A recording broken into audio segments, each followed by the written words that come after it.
interviewer with the Public Library of Cincinnati and Hamilton County. I'm here today interviewing Robert Beatty on February 15th at the main library in Cincinnati. Our camera operator today is Dennis Daly. Morning, Mr. Beatty. Let's start with a few questions about where you grew up and things like that, things that happened before the war. Tell us where you grew up in Madisonville. Madisonville, right over here on the east side of Cincinnati, north side of Cincinnati then. Yeah, that's just before you get to Marymount. I mean, it's in that area that. Got it. You indicated before we started off that you enlisted prior to the war. Yes, right. In the Army. What made you all decide to enlist? You said you and a few buddies decided. Get my year over with. Oh, there was mandatory service then. I see. See, they hadn't started the draft yet. And so Gene DeMario and Tom Corcoran and I lived in the same neighborhood, so we all three went down together. I see. How long after you enlisted did they ship you out? 5 years. No, I mean, how long we went down to boot camp? We were here in Cincinnati for, maybe a week, probably 2 weeks. And then we went down to Camp Shelby, Mississippi. I see. By rail. Was that where you had all your training down there? Yeah. How was boot camp? Were there any tough drill sergeants or any good times down there? Well, see, when we went down, boot camp really hadn't started. See, we were basically, we trained the first draftees that come down.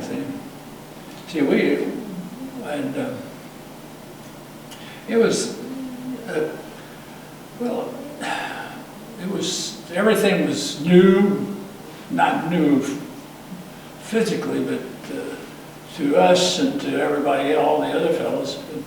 And when we went down, we just started from scratch, really. When we got down there, the newest thing in our company, as far as transportation was concerned, was a 1936 Dodge pickup. Oh boy. I mean, and you can tell by that picture I got there, that was 1918 uniforms. Were the weapons all from the World War I era also? Yeah. Bolt action, M1, you know. Yeah. Bolt action. Yeah, we didn't have the right time. What kind of environment was it? Was it rigid standard boot camp, or was it more relaxed than it might otherwise have been? Well, it was the beginning, and of course they had some regular Army down there that was in, but most of us really were just, we were all new, and there was cabins. They built frame cabins that we stayed in, because in that area especially, you really didn't have, you had some bad weather, but you didn't have cold, rotten, freezing weather and that kind of stuff. But no, and then you see, we lived in pram tents for quite a while. It was eight men to a tent, and but it was really just, there for the first 6 months, it was just trial and error. Because 99% of us didn't know what we were doing. It sounds like they left you to your own devices down there. How long were you down? No, it wasn't. There was a few that were experienced, but really, they're just. You just started from scratch. Were you there? You said 6 months. Were you there longer than 6 months? It was over a year. Over a year at Camp Shelby. Yeah. See, well, when we went down, we were there a year, but during that time, they passed a law that if you were 28, you could go home. You got discharged. And there was a song that came out 28 too late. And if you weren't, but those fellows they got home and they weren't home 3 months and they had to come back. And then that's when it all started to come together, and that's when we were preparing, and it wasn't long after that we shipped down. You were down at Camp Shelby when the Japanese attacked Pearl Harbor. Right. Things changed noticeably right after that. Quite a bit. How did you hear about the attack? Pardon me? How did you hear about the attack on Pearl Harbor? I guess on the radio, yeah, because it wasn't, but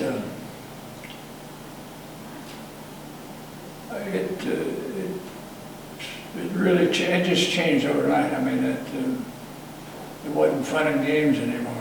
Yeah, it sounds like it. So from there, you shipped out, and where did you head? Well, we shipped out from there and went to Indiantown Gap, Pennsylvania. And it took us to go from Indiantown Gap, or to go from Camp Shelby to Indiantown Gap, it took us almost 60 hours on the train. Oh boy. Because we weren't urgent, or all the trains that they had priorities. And if a train had a higher priority, you pulled over to the next switch and sat there until they passed. Mm-hmm. And then you went on. See? And that happened several times in that distance going from Camp Shelby to Indiantown Gap. And then we were up to Indiantown Gap for, I think it was 10 days, and then we shipped out from Brooklyn. What month was this, or what date was this approximately? Pardon me? What date was this approximately that you went up to Indiantown Gap? What date? Yeah. 40.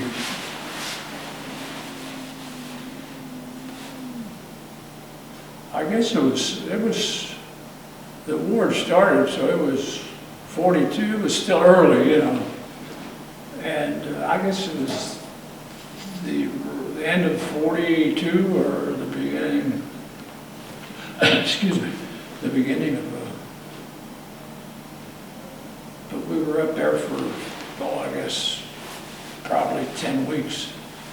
And then we went to Brooklyn Navy Yards and got on a ship called American Legion. And we got on that ship at Brooklyn, and then we had winter uniforms. Everything was winter. I don't know whether they were trying to throw the enemy off or not by the fact that everything we had was winter and we were going south. See? And we had winter uniforms, and we went down the East Coast to Panama Canal. And then we went through the Panama Canal and wound up in the Pacific. Was it just one ship, or were you? No, there was, I think there was, it was a convoy, but I mean, I don't remember, it wasn't a large convoy, I mean, because they didn't have that many ships at the time to do that sort of thing. I think there were 7 ships in the convoy. I mean, I'm not sure about that, but anyway, we got through the Panama Canal, and then went down to the Pacific, and then went down to an island called Tonga-Taboo. Tonga-Taboo. Where is that located? Well, that's down in the South Pacific, and it's mileage-wise, it sounds like a long ways, but down there, you know, miles or 1,000 miles, you know. And it was about 1,000 miles from Australia. But it was down there in the South Pacific, and we were there about almost a year, I guess. But and we were training there, and we still had our winter uniforms. Oh boy. And we finally got our uniforms down there. Tommy the ship came in and unloaded summer uniforms for us, and we finally got those. But you think that wasn't hot? But what sort of training? pardon? What sort of training were you undertaking there? Well, see, I was in the medics attached to the infantry. Uh-huh. And that's what we, and see, when you went down there, everything was broken down. Actually, it was a small division. I mean, each unit had everything. Well, of course, we didn't have airplanes, but you had the infantry and the medics, and you had a hospital, and you had all kind of different kind of branches. But you see, I mean, the reason for that, I mean, you couldn't get a division on out of that size. Small island. Yeah, I mean, it was, I think Tonga was something like 28 miles long and 18 miles wide or something like that. There was a room for a small airport, mm-hmm. and they had fighter planes on that, or escort planes on that airport. And then when the bombers came over, they went up to meet the bombers when they would fly a mission, see? And then after the mission was over, the bombers would come back and the escort would drop off there, and the bombers went on to a larger airport where they could land, see? They couldn't land on there, see? I see. It was a nice island, but they were friendly towards us, you know, and they helped us quite a bit. What kind of people were on the island? What, were they Polynesian, is that right? Polynesians? Mm-hmm. I see. But they had a queen. No kidding. And she was the ruler, she was the boss, and we were there for, I guess 6 months or so. Did you mingle with the natives? Oh yeah. When we first got there, the young boy or young girl comes and says, "Do your laundry." No kidding. And we'd give them their laundry, and then a couple of weeks later, they'd come and say, "Do your laundry for $1."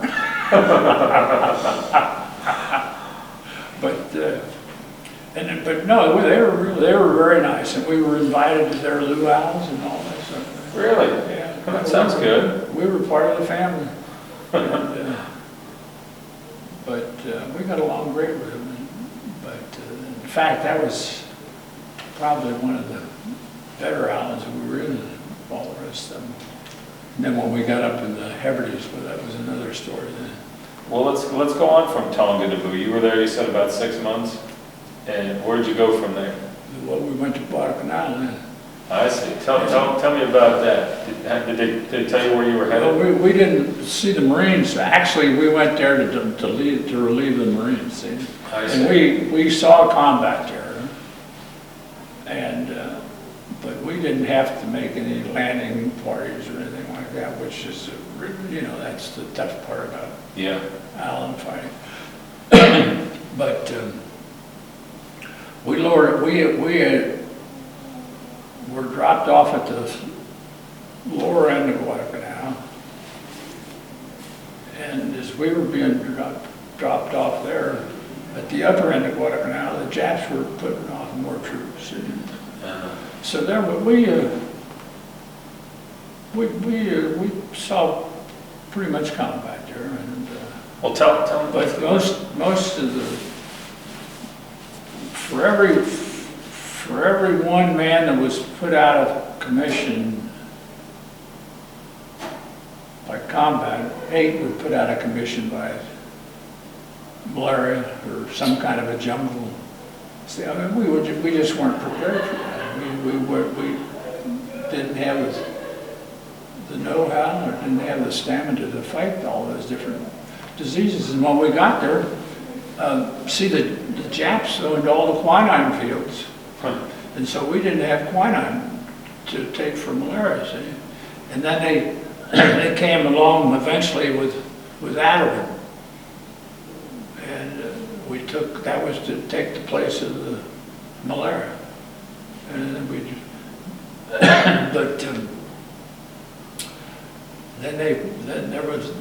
the hospital was there, a field hospital, you know. And we had, at one time, when we reached the peak, we had about 80% malaria. Oh, boy. And you'd have fellas come in from the hospital, and then they were on quarters for a week in the company. And as they were coming in, then you had a certain amount going to the hospital. So really what you had was about a third of your company that was able to do any kind of chore, whatever had to be done. So you had them going and coming from the hospital, and then they were in the hospital, and when they came back to the outfit, they were on quarters for 30 days, and that was limited duty, you see. And that went on for quite a while. Did you catch malaria? Yeah, I got a discharge from malaria. How have you done? I went to, I was sent back to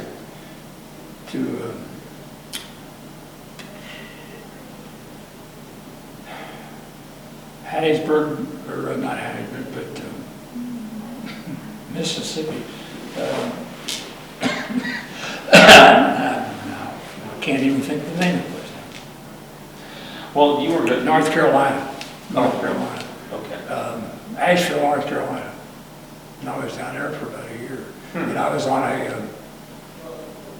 they had a program down there that they test different medicines for malaria, you know. Excuse me. And really, that was the worst enemy that we faced down there. I mean, with the malaria. I mean, we weren't used to it. Yeah. You know, I mean, and the natives even got it. They lived there all the time. The average age, I'm told, I don't know if it's true or not, but I'm told the average age of the natives on Guadalcanal was 33 years old. Mm. I mean, there was just one thing after another. I mean, just all kind of, we used to call it jungle rot, you know. And I mean, basically, that's what it was. Yeah. You started to say that you relieved the Marines. Your unit. Pardon me? Your unit relieved the Marines on Guadalcanal. Yeah. Mm-hmm. How soon was it until you came in contact with the Japanese? Right away. Right away. Tell me about that. Well, I mean, we didn't. They were up in the. I mean, it's hard to believe how steep that was. That went to something like 3,000 or 4,000 feet.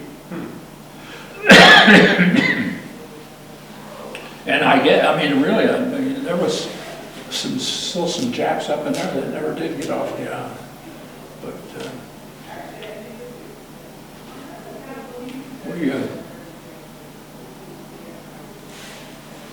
basically it was just, you know, a hunt them down, and I mean, most of them we didn't have a beach landing like the Marines did or anything like that, but ours was a cleanup, mop-up operation. I see. And you never knew when you were going to come across one, you know. Were they still in big numbers? No, they were small bands, maybe 15, 20, maybe, depended. I mean, they were in worse shape we were. I mean, they didn't have anything. You know, in fact, I'm not too certain that a lot of them didn't give up on purpose. Oh, you took some prisoners? Yeah, but a lot of times they'd come running down and somebody would shoot them before they got there. They didn't, because that's what they were told to do, you know. Yeah, sure. And it was a mess, really, but that was one of the first islands that came in contact with them, and that's where really they built them, and that's where they learn a lot to go on to the. But that's as far as I went. I had, like I said, and that 80, like I said before, 80% of our outfit had malaria. What kind of conditions were you living in on Guadalcanal? Pardon? On Guadalcanal, what kind of conditions did you live in? Tents. Pub tents. Yeah. Was there any perimeter out there, a battle line, or was the battle pretty much over? No, that was, it was, you'd go along up the coast and then you'd run into a pocket of them, you know, and then you'd clean them up. And Did you get into some serious fighting with these? Most of it was hunt them down and clean them up, and we lost some. I mean, but like I said before, most of our casualties was from the tropics. You know, I mean, yeah. we just weren't used to that kind of. I mean, it's just hard to explain, and I don't think anybody can really appreciate how miserable the living was over there. You know? Really? Every day it would rain on Guadalcanal. No kidding. A cloud, I mean, not the whole island, but a cloud would come over, and there was a shower someplace. You never had a dry uniform on. Oh boy. I had a question on here. I was going to ask you about the weather conditions there. I figured it was the tropics, and Yeah. well, that's too bad. But it was a mess. I mean, and then it was, I mean, you weren't, you know, I mean, after you take a bunch of guys that came from Cincinnati or Chicago or New York and put them in a place like that, but I mean, you just can't really comprehend it. And then when we start taking Adderman,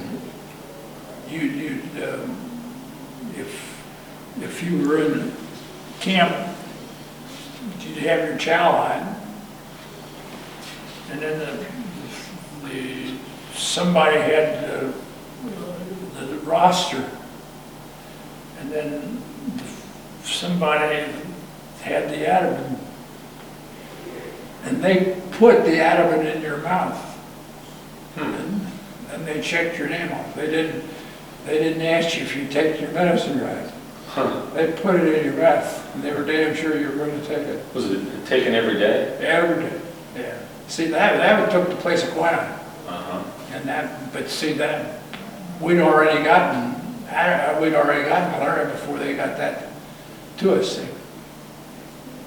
Were there other diseases that were taking a toll on people besides malaria? Well, yeah, you had jungle rot and what is it, dengue fever and just so many, but malaria was the big, and you know, really, even today, I mean, you read articles in the paper every so often and malaria still, in some parts of the world, is still running pretty high. That's unbelievable. But what did you do with the Japanese you captured? well, there was a few of them taken prisoners, Uh-huh. but very few. Yeah, I imagine. Yeah. And the ones that were taken were shipped wherever. I mean, I don't know where they had a prisoner's war. If they didn't have one on Well, that's what I was going to ask. on the islands, but they shipped them off. But it was a nasty situation, and I mean, well, you know, wars like that, you know, war's hell, you know, and no matter whether you, and really we didn't see as much of the real bad as some of the other boys did. Oh yeah. Did you have to treat any wounded American soldiers in Yeah, combat wounds? Yeah, we had, see, that's what basically our outfit was to go get the wounded and bring them back, and then ship them to the field hospital. You travel right with the infantry, so if a guy got hit, he would call out for the doctor to come get him? Did you find yourself running up to treat him right there on the spot? And see, each battalion, each company had 2 medics. And then whatever, they were to take care of them. And then they were sent back to battalion medics. And then battalion medics took them back to the hospital. I see. But no, there for a while it was pretty rough. What type of treatment would you give them right when you got to the fellow who got shot or whatever? Well, it was basic, you know. I mean, because after all, these guys were medics, but what they knew is what they learned in the Army, and I mean, I mean, they weren't doctors by any stretch of the imagination. There were doctors at each company. Each company had 2 doctors, and if there was any operating to do or something. But you know, people don't realize just what those guys had to go through. And I mean, and they get wounded, and then they got basic training. I mean, it's or basic training, not training, but treatment. You know, field treatment. The idea was to stop the bleeding and get them patched up and get them back to the battalion or back to the hospital. And then you had small hospitals here and there around, you know. And then it was to get it after you got them back. Then it depends. Some of them weren't hurt as badly as they thought, and then they eventually were shipped back to duty. But some of them didn't make it. Some of them were hurt bad enough. But it wasn't easy. I mean, it wasn't easy. It wasn't anything you would care to do over again. Okay, I imagine that's true. You had mostly gunshot wounds, or or bayonet wounds. Oh yeah, you had some hand-to-hand combat? Yeah, well, you had hand-to-hand combat. I mean, you know, you'd be going in this jungle. And, well, I mean, I personally didn't have it happen to me, but one of them would jump out from behind a tree. I mean, they were scared to death. They didn't know what to do either. Yeah. You know, it was, I mean, that type of warfare is pretty, well, any type of warfare is rough, but I mean, you don't know where your enemy is. Yeah, I've heard other veterans say that. Yeah. That must have been tough. Yeah. Well, while you were on the island, were you able to get mail from home? Pardon me? Were you able to get mail from home while you were on the island? Very little. Very little. Yeah. I don't. We got some replacements.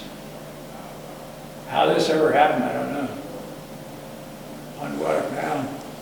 And they were all guys in their 40s. And they were sent back, right back. I mean, now, you know, 40-year-olds. You had to be young enough if you didn't know what the heck you were doing. Yeah. and you know,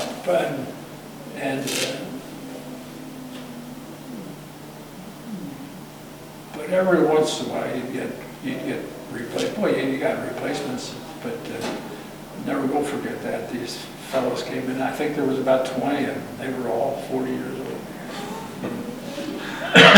Our company officer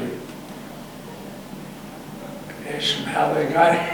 They said they didn't know. But they didn't they didn't last. I mean, they didn't keep them, they sent them back right away. Well, how did you spend your time when you weren't out patrolling or looking for the Japanese? Did they have anything for you to relax, watch movies, anything like that, where you could get You some just more? went out, and then you might, really, other than on the beach, that's about the only place there was, I mean, it was just jungle, you know, and then you'd go through the jungle and you'd had to cut a path for your Jeep. Every outfit had a Jeep, you know, and you tried to keep them. And those little rascals, I mean, if they couldn't make it, nothing could make it. And we were on the canal there one time, and the thing about the Guadalcanal, it's only, I believe, now these, I'm not sure, but I believe it's 30 miles wide and 90 miles long. It's a pretty big island for islands, you know. But it goes to 6,000 feet. And these Jeeps, if the guy was silly enough to drive it, they would go. And I mean, they'd go up a steep slope until it flew backward. I mean, it turned over. Oh boy. And if you didn't get out, you were in trouble. And then they would roll down the hill. But they were, as far as the infantry was, it was one of the best pieces of equipment they had. I mean, it was something else. Did you have any worries? You said, you know, if you weren't in combat, you basically you didn't have many options. You go to the beach, maybe. Was it still a situation where the Japanese might be hiding in the bushes? Well, see, we were bivouacked one time by the airport, and At Henderson Field? Pardon? Henderson Airfield, is that the one? Yeah. And we were helped guard the airfield, you know.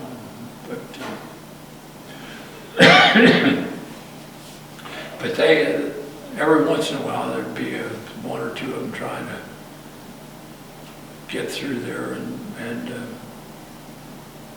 play havoc with the air, some sort way or another. But then you would come in contact with them, and whatever happened, you know. I mean, but usually sometimes they surrendered, but very seldom did they ever take a prisoner. I mean, they just didn't have any likings for the Japanese. I imagine they did. Did you yourself see any of the Japanese out in the field? Oh, yeah. Sometimes, yeah, some of the veterans I've talked to, they got shot at or what have you, but they never saw an enemy soldier. You know, they would hide behind things they never saw. Well, a couple of times I guess that's true. Most of the time you didn't see them, but a couple of times we were on Henderson Field there. We had our outfit set up, aid station and so forth. And we had to go pick up a couple of boys that had been wounded. And so we took our Jeep and went up.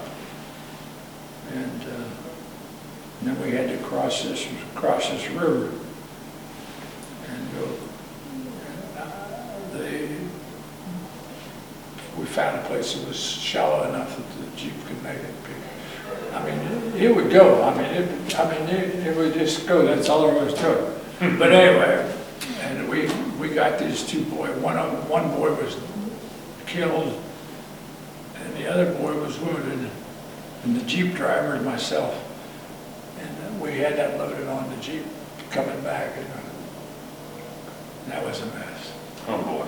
But And then there was a big cemetery up there where all these boys were buried. The Marines and the Navy and the Air Corps and the Infantry. But some things you forgot about, and then that comes to your mind.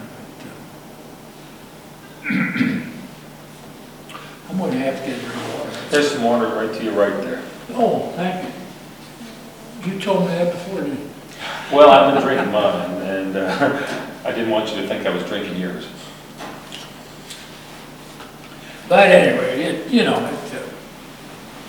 you have any experiences while you were in the jungle that stand out that you might like to?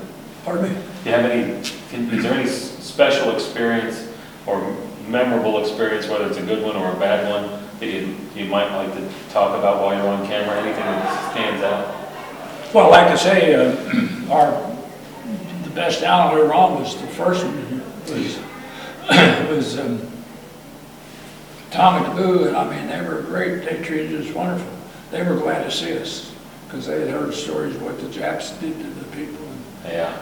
And, they were glad to see us. And we were there for, I guess, 6 months. And did you ever see the Japanese airplanes coming over? Did they give you any trouble? no, I don't recall of ever seeing a Japanese plane come over Tonga to Boo. What about on Guadalcanal while you were at Henderson They Field? bombed Henderson Field there. While you were there? Yeah. Huh. Regular, well, I mean, not regular, but they were. And then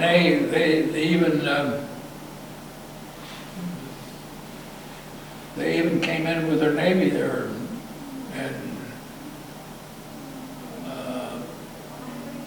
before their Navy was destroyed and along the shoreline, because that really was where most of your fighting was. Was the shoreline and maybe a few 100 yards back, because man, it just after that it was just jungle. How far in from the beach was the airfield? Well, that was at the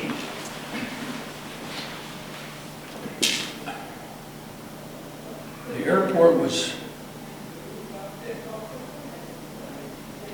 There had been a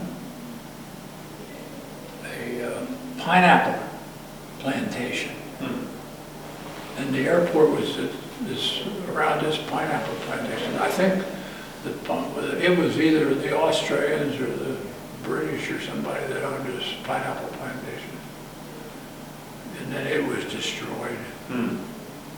But that's where the airport. And then they had, every night, they called him Washing Machine Charlie. Washing Machine Charlie? Yeah, he'd come over, that was a Japanese plane, he'd come over and drop a couple of bombs. He didn't know where, he just dropped them, If you were lucky, you weren't there. If you were unlucky, you were there. Did he ever come close to getting you? Well, they eventually, I guess, not while we were there, they didn't know. And then we were going up from the lower end of the canal up to the upper end, and the Japs a couple of times sent planes over and bombed us while we were going up the island there. Sure. Take any casualties when that happened? But, see, they really, by that time, they didn't have a whole lot left. And then of course, they were preparing up farther. I don't mean that their army was done for, but it was done. They couldn't reach them, or they couldn't take care of them, or anything like that.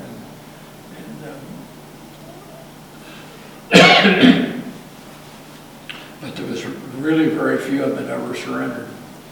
I mean, they wouldn't surrender even if Yeah, I've heard about that. you wanted to surrender. So Yeah. They had it on, see, well, I don't know, I guess the GIs would have taken them, but, so, I'm sorry, but what they went through, there wasn't any love lost for them either. Well, I imagine not, after the way things started out. Yeah. But that was our biggest part of as far as combat was concerned. And we hit a few pockets. I can't think of them. But we got up at the end of that, and we set camp up at the end. And this was after the fighting was over. We had a couple of them come in to surrender, but that was about all. I mean, Did you treat them for the Japanese for any injuries or anything like that? well, no, I mean, we didn't. We fed them and gave them water but really there wasn't a whole lot we could do. I mean, physically, I mean, they didn't have too many. Oh, they might have had a scratch or something like that, but they were just just worn out. Yeah. And then we shipped them on down to the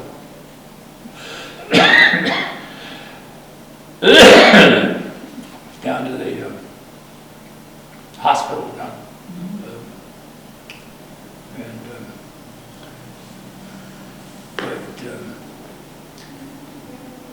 It's well, like when we were still on the beach, they got a kitchen going to give us a hot meal. Everything was up until then it was your what they used to call them sea rations, and so they gave us a hot meal. We were sitting down there, and there was a pile of dirt about as big as this rug, and it was pretty high. And we were sitting on this, and I turned around and looked, and here there was a foot sticking out. No kidding. Yeah. Huh. Whose foot was It it? was a Jap. Who had been buried there? Yeah. Huh. Well, he had just been scraped up. How do you know? The bulldozer, I mean, whether they saw him or didn't see him, I don't know, but that didn't do a whole lot for my dinner. No, you don't want that at the dinner table, I'm sure. Yeah, but you know, I mean, there's a lot of stories, a lot of things that you don't hear about talking about, but there's. But anyway, we were fortunate. Our outfit was fortunate, you know. I mean, we had casualties and boys that were killed, and those casualties you would. But we had 80. Like I say, we had 80%. That's the reason we had to leave, because we had all this jungle rot and malaria and all that stuff, you know. When you got sick, did everyone ship out at the same time, or did No. they send you home on your See, own? I still have malaria. Is that right? I still got a little pension from the government for malaria. Huh. It lays dormant in your spleen, is what they tell me. Now, whether that's true or not, I don't know. But then if you get in a real bad condition for whatever reason, it might pop out. Oh, you know. Have you had a recurrence of it since the war was over? Not recently, no. But I mean, when I was younger, I did. Oh, you know. But I haven't had it. Can't find it. There you go, knock on wood. So they sent you back to Asheville, North Carolina. Yeah, we were down there. Well, I was, and there was, oh, I don't know, maybe 3 or 4 fellows. And we were sitting aboard General Hospital and that's where we,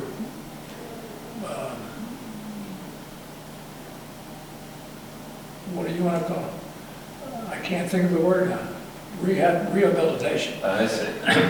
But when we got there, then they came out with another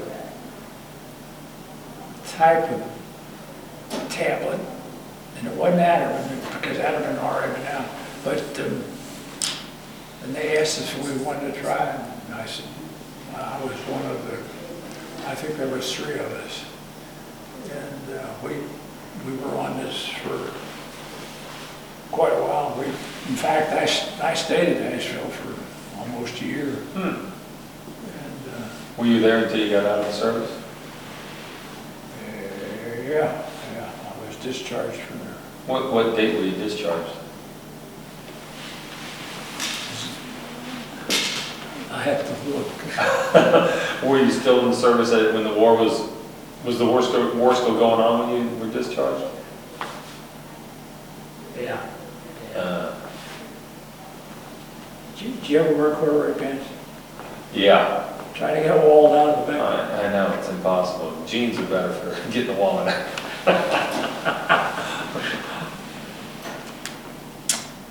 I don't know, maybe this, I don't guess it would. What was your question? When you were discharged? When was I discharged? Well, there's got to be something in here.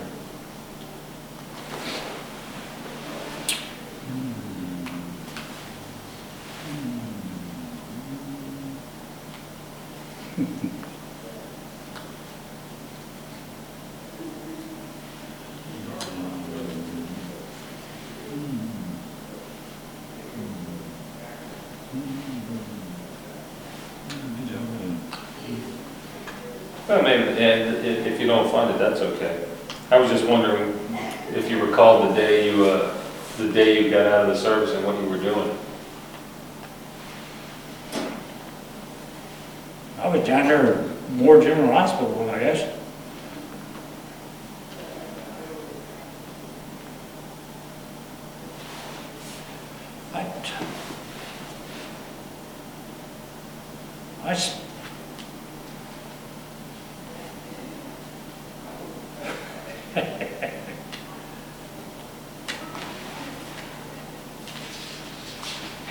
Apollo heating, you don't want that.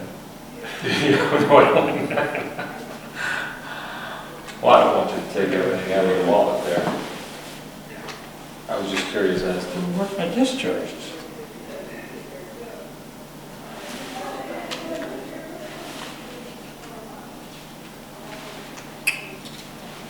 Huh? Well, I should have had that in there. Anyway. Went down to San Antonio, Texas. I was down there for a while. still in the service? Yeah. See, my dad was in the civilian, and he was stationed at San Antonio, or down at the Kellyfield. He was in the supply, Air Force supply at Kellyfield. He was sent down. He was down there, and he was there for a while, and then he was sent over to Hawaii on the Air Force supply over there for a while. But he came back. Is that it right there?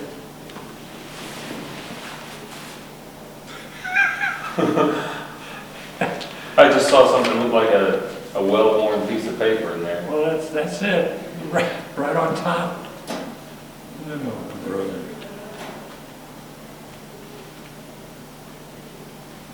I don't know how the hell I got that in there. You can probably read it through the, there you go.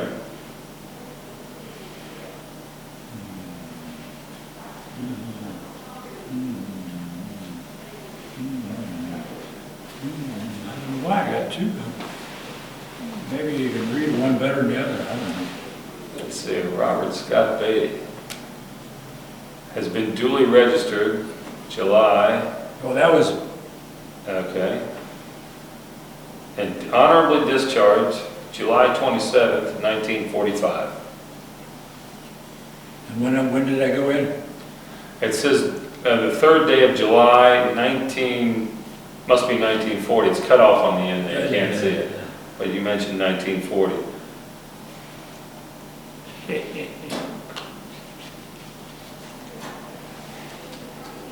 Well, let's talk about a little bit as we wind up here, what you did after the war. What sort of things, what sort of line of work did you go into after the war?